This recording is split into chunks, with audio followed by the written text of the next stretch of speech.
çalışmaz abi senin işinde.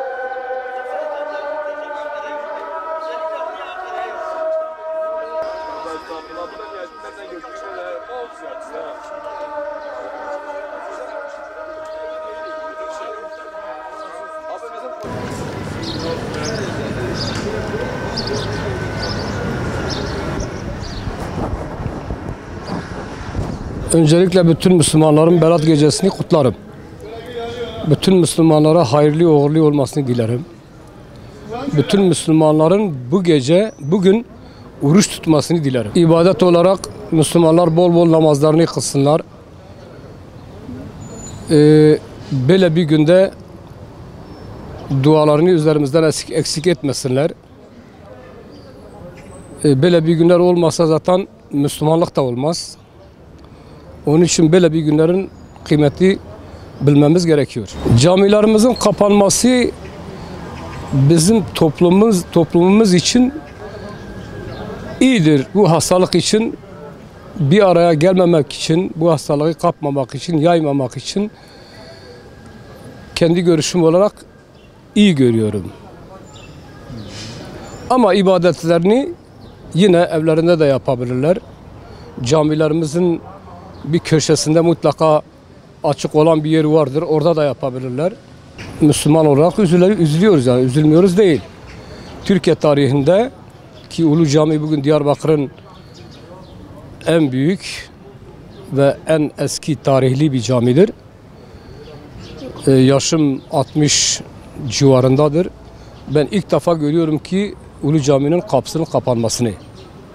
Elbette ki Müslüman olarak üzülüyoruz. Berat Gecesi bütün İslam alemine kutlu olsun. İnşallah bu hastalıkta ortada kalkar. Milletin duası kabul olur. Ondan sonra insanlar yine normal düzene geçerler. Yani mutlu olurlar. Yani bu acımasız bulaşıcı hastalıkta ve vebada kurtulurlar. Valla bol bol Müslümanlar elini Allah'a açsınlar, dua etsinler. İnşallah birinin duası kabul olur. İnsanlar da mutlu olur. Namaz kılarken Allah'a elini açsınlar. İnşallah duaları kabul olur. İnşallah birinin duası kabul olur. Bu koronavirüs olmasaydı yine camilerimiz tıklım olacaktı. Yine insanlar camide ibadetlerini geçirecektiler. Yine Allah'a ellerini açacaktılar. Yine de Allah'a dua edecekler. Kimi kendi günahlarını affettirmek için, kimi de bütün İslam aleminin huzura kavuşması için Allah'a elini açıp dua edecekler. Yani bir şey olmaz. Allah büyüktür. İnşallah bu hastalık biter. Ondan sonra bir dahaki Berat Gecesi'nden yine insanlar elini Allah'a açarlar, dua ederler. Daha güzel olur inşallah. Bu gece insanlar affedildiği gecedir.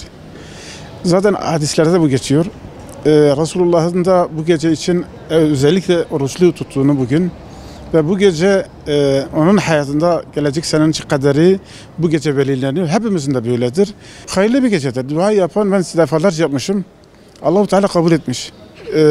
Duamı kabul etmiş ve bazı tehlikelere kurtulmuşum. İnşallah bu gece duamızı kabul etti. Ben de özellikle bu gece oruç tuttum. İnşallah duamı kabul etti ve isteklerim yerine geldi. Müslümanlar ondan önce, her şeyden önce 5 vakit namazımızı kılalım. İnsanların hakkını, hukukuna tecavüz etmeyelim. Kimseye zulüm etmeyelim ve bunu yaptıktan sonra bu gece hazırlığımızı yapalım. Namazı kılmak vardır.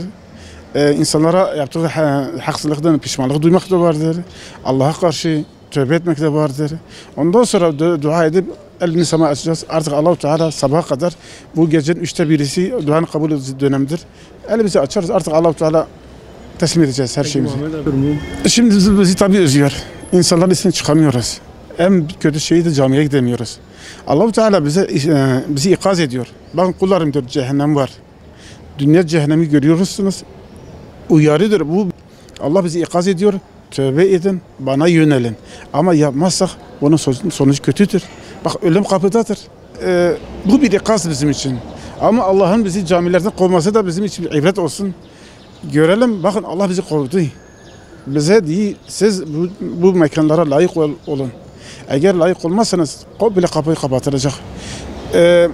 Zamanın bize kapıları kapatmadan önce, tövbe kapısı kapanmadan önce bizim tövbe etmemiz lazım. İnsan üzülmüyor değil ama bu da güzel bir ikazdır. Berat Gecesi bugün bütün İslam'ın Berat kandili mübarek olsun. Ondan sonra şimdi Rabbil Alemin bu rüzünde bütün İslam'ın üzerinde kaldırsın. Ondan sonra bak bizim ben 20-25 yıldır burada oturuyorum. İlk defa Rabbil Alemin bu camilerimizi hepsi kapatmış. Yani mesela o da insanlara bir derstir. Rabbil Alemin'in kimseye bak namazına ondan sonra şeysine ihtiyacı yoktur. Bak ona bile bize bir ders vermiş ki biz yine aklı almıyoruz. Yani bir gün bu virüs yine bitecek. Yine sokaklara çıkarız. Yine aynı o hareketlerimizi yaparız. Nasıl üzülüyor? Mesela daima buralar Karabağ, bu Hazreti Süleyman'dan Diyarbakır mesela peygamber şehridir. Hiç kimseye mesela şey olmaz. Kısmet olmaz. Bu şehir mübarek bir şehirdir. Mesela şu anda Hazreti Süleyman'da 27 tane sahabe mekanı vardır orada. Rabbil Alemin bizi onların hatırına versin. Biz onlara dua edeceğiz. Ayzallah Resulullah. Biz onlara dua edeceğiz. Onlar da Rabbine elini açacak. Bu belayı bütün Müslümanların üzerinde kaldırsın. Müslümanlar bizim gibi insanlar mesela ben de Kur'an okuyorum. İnsanlar kendi evinde Kur'an'ını okusun. Ondan sonra Rabbil Alemin'e elini açsın.